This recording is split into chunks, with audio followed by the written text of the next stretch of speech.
Hey, Hickok 45, look what we've got for you. An MP5 submachine gun. Yes, select fire in all of its glory and splendor, 9mm. You should be relatively familiar with an MP5. It is a classic subgun. If you watch movies, you should have seen this firearm before. Your uncle might not have one, your neighbor might not have one, but go rent Die Hard, you'll see one. Pretty cool, huh? We appreciate Silencer Co. coming by and bringing this little jewels. So we're going to take a few shots with it. Let's open up the stock. It's an MP5A3 because it has a collapsible stock. Put my ears on because it might make some noise. All right. What should we shoot? How about let's start with a 2-liter and a watermelon. And let's just go select fire right away. Put a few holes in the watermelon. Let's try the tree.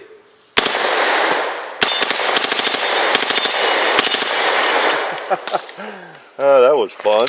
Oh, it's empty already. That's the problem with the fun switch. Ammo depletes pretty quickly, doesn't it? Well, we have some more. Here we go. We're ready to go again. Let's try that tree again. That was pretty neat.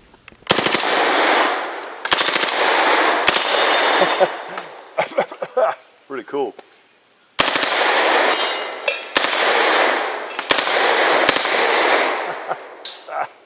Let's throw a burst at that red 2-liter.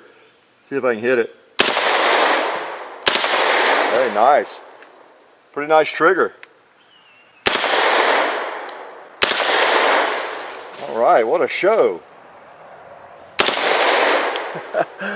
Oh no, I think we depleted another magazine.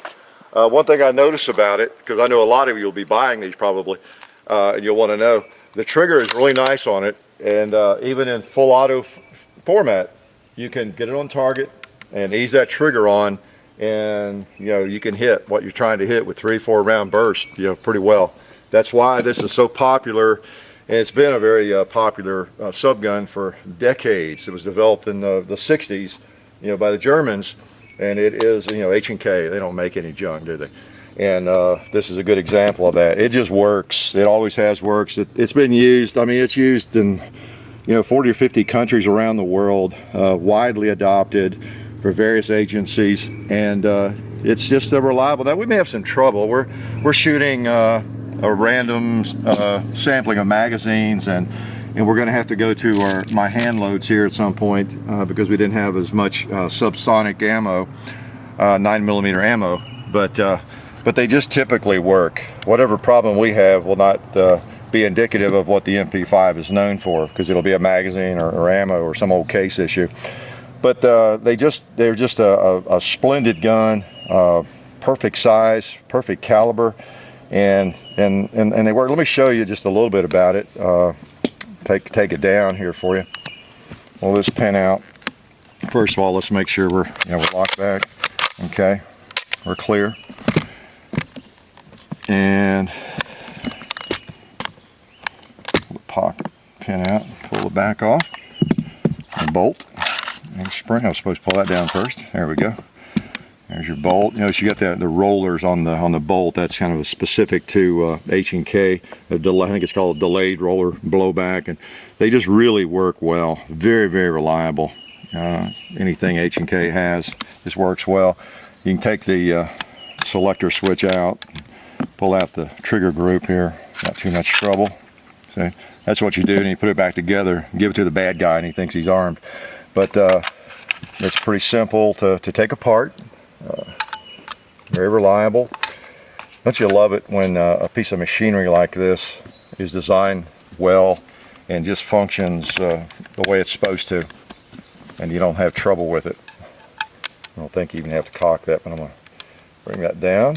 All right, put the bolt back in. We'll probably need it because we're going to shoot some more. Okay, this back on. Back up. There you go. Like I say, I know most of you will probably be buying these, and It always helps to kind of know how to field strip it before you get it, you know, wherever you happen to find yours. Collapsible stock. Yeah, pull that over. I had a H&K 93. This reminds me of, and they're all kind of based. This is based, I guess you could say, loosely in a lot of ways on the the G3, the civilian version, H&K 91, 93. I had the sights, the bolt, and everything, the way it operates, just that good old reliable H&K design. So, what we're going to do now is go to the next phase. Like I say, Silencer Co. was on their way back to Utah, and we saw them driving by on the road up there and flagged them down. And they happened to have a trunk load of suppressors, a couple of cool guns. You see, this one is the Octane 9 HD 9mm, and this one does a great job. We're going to put it on this firearm, and it's got a very simple mounting system. I like that. You see, it's got a kind of a 3-point there. You just put it on and twist it a little bit, and there it is. Okay, easy on, easy off. So, specially designed for me, somebody with a simple mind, right? Okay, we need more ammo, don't we? Let's see what we have. All right, we got this 40-round magazine. I don't know how we'll use it. Maybe we'll see how it works. We got a few more factory loads here. The blunt nose, that's the last of the factory. All right. So let's pull the bolt back and load him up. Now, let's take my ears off. Okay, I should not need them. It should be a little more quiet now. All right, let's see if it is. I'm going to take a couple of shots in semi-automatic. I know you hate that, but I just want to take a couple of aim shots over there. I can't see the sight as well as I'd like to because of my eye, but let's just go for the gong first. See if we can pop it.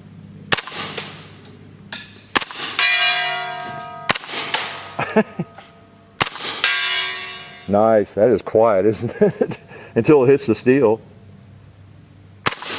Well, I'm throwing over.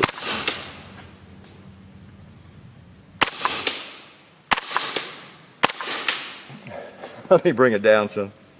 Oh, okay, yeah, that's the problem. I don't see the sight really clearly, but I was aiming too high. Yeah. Okay. It's amazing what can happen when you use your sights properly. All right, let's try a pig over there. If I hold low on him.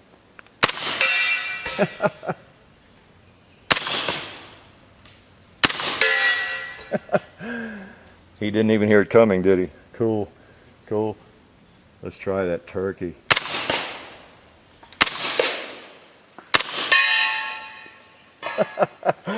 Okay, we can't resist. You see the F there? You know what that stands for, don't you? Right, fun. Okay, the fun switch. Let's try this watermelon again a little bit here. Ah, pretty cool. Went right through the watermelon. Let's try those 2 liters. Oh yeah, fun switch empties those magazines pretty quickly, unfortunately. This is cool. I've wanted to shoot an MP5 again. I shot one back in about 1990. That's a long dry spell, 1990. That's almost 20 years, isn't it? 1990 since I've held one of these and fired it, and it is really neat to be able to shoot one again. So let's try another. These are my hand loads. I didn't load them with MP5 in mind, but we've tried them. They've been working okay so far. I think we had one hang up, but we think it's a magazine problem. Okay, let's take a couple of shots at. I know you're going to be mad at me if I don't try to hit the gong full auto, aren't you? So let's get that over with without sending anything into the next county.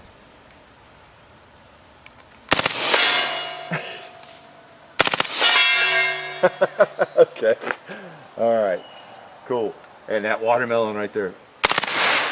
Whoa. Oh, and those pots. Alrighty, Old Faithful. Cool, cool. Oh, getting some blowback in my eye. You get a little more with the suppressor on. You get more stuff comes back into the firearm than you do otherwise.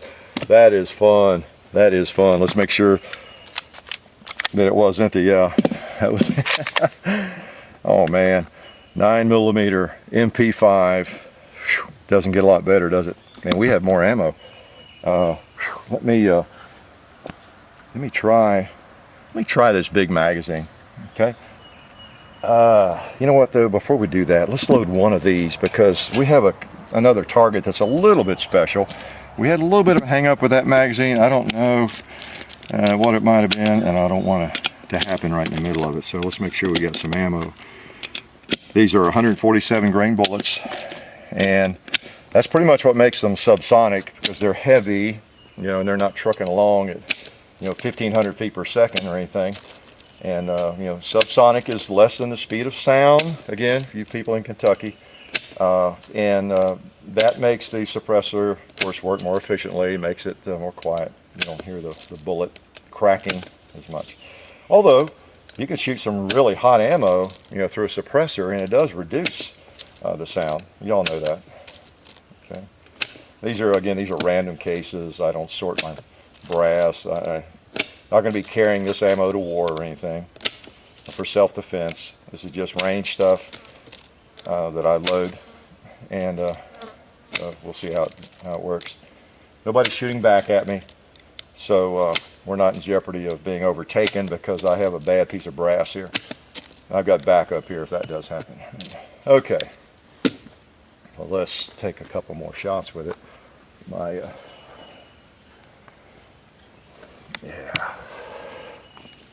We have a drum here, or a garbage can actually, and we're just going to shoot it, okay? For your education and enjoyment. I think I'll put the stock in. After all, isn't that what they do in the movies? Yeah, so whatever they do in the movies must be the way to do it. All right, now, I think I can hit that without using sights. That's 4 or 5 yards away. Okay, here we go. Uh-oh, wouldn't you know it. Malfunction. Clear. Try again before it leaks out.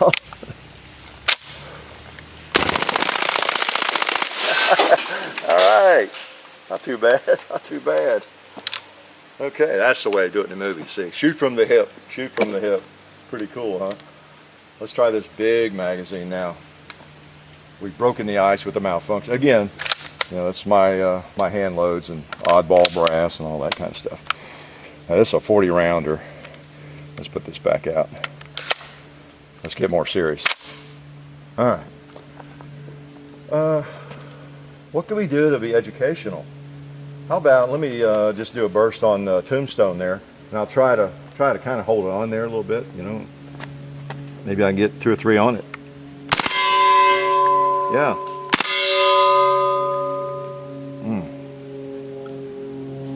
I'm getting little stuff in my eye there from the blast. All right, let's try the cowboy. See, that's why this gun is so effective. And you've seen so many movies, and you know of a lot of forces, whether it's SWAT or whoever it is, you know, bursting into a room with something like this and taking out bad guys. Because I don't have any training in that, but you know, you come into a room and you put, you know, 3, 4, 5 on each bad guy very, very quickly, you know, just with a quick pull of the trigger, and it's just an extremely effective firearm. Let's try the propane tanks down here. See that? Pretty neat, pretty neat. I'm gonna go to the other side here. Close that right eye.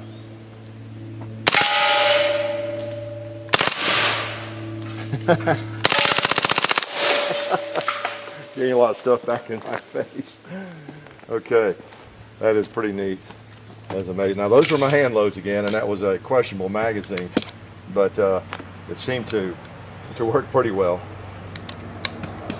Now, I don't know if my face is all full of dirt or what it might be, but it felt like, you know, you get a lot back, you know, from it with the suppressor on it. It's just the way it is. Okay, I was getting a little bit in my eye. Okay, pretty neat, pretty neat. Let's shoot a few more shots. All right, now that magazine is not empty. Yes, it is. Okay, we have a little magazine here. Maybe I'll load one more. Hey, we don't get to do this very often. Let's load one more of the 30 round magazines and see if we can empty it. because it doesn't take long, does it? It does not take long. Yeah, cool. Again, 147 grain, subsonic. And if you really want to get the most out of a suppressor, that's obviously what you're looking for, subsonic ammo, or load some subsonic ammo. Full metal jacket while we're firing here.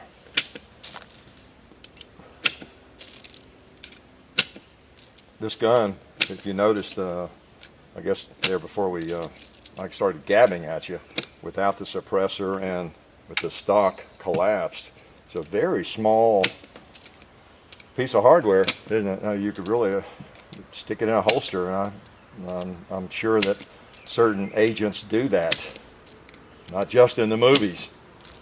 You know, the Secret Service in the United States used to carry, I think some of them carry full-size Uzis in a special holster, shoulder holster rig.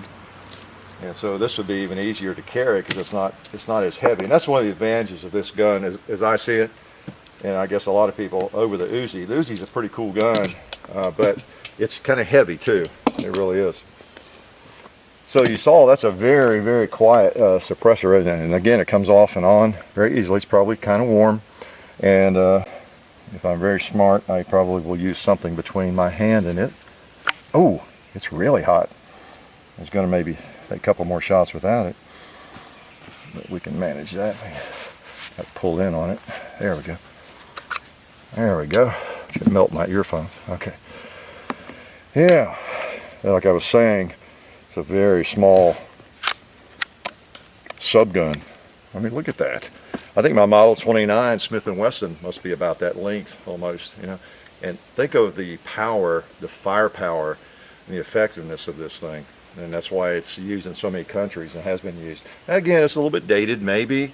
There's a lot of cool stuff out there, a lot of things that work, but this thing is pretty cool. So let's do a little noisy shooting now. Now you've seen the difference. Bolts back. All right. All right. It's pretty warm. Pretty warm. All right, we're going to be noisy. Let us just play full auto. I wonder if it'll shoot one-handed. Now, it may limp wrist on me because it's hard to get a really good grip on it, but we'll try it. That was pretty neat. It gets into a rhythm. It feels really good. I'm going to do that again. Is that okay? Can I do that again? Thanks. I knew you wouldn't mind. All right. This magazine's not as long, so it'll be a quick thrill. Have I forgotten anybody? I don't want to neglect any targets, no. Except this watermelon. Let me go down here and get a good perspective on him. All right, here we go. Let's finish him off.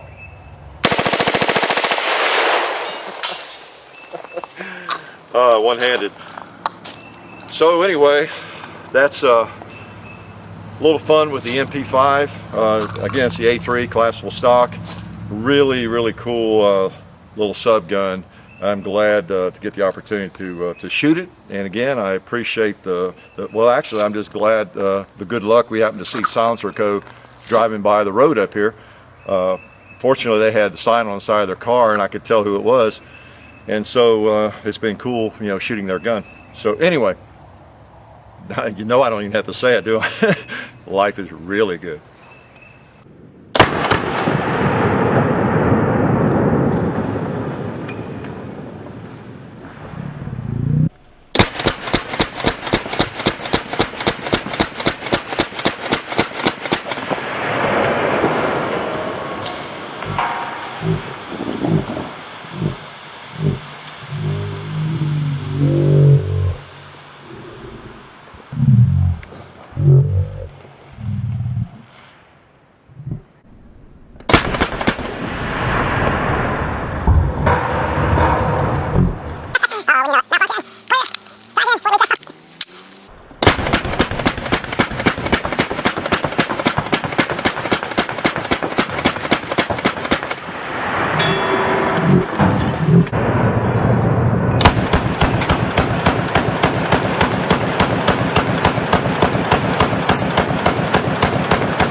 All right.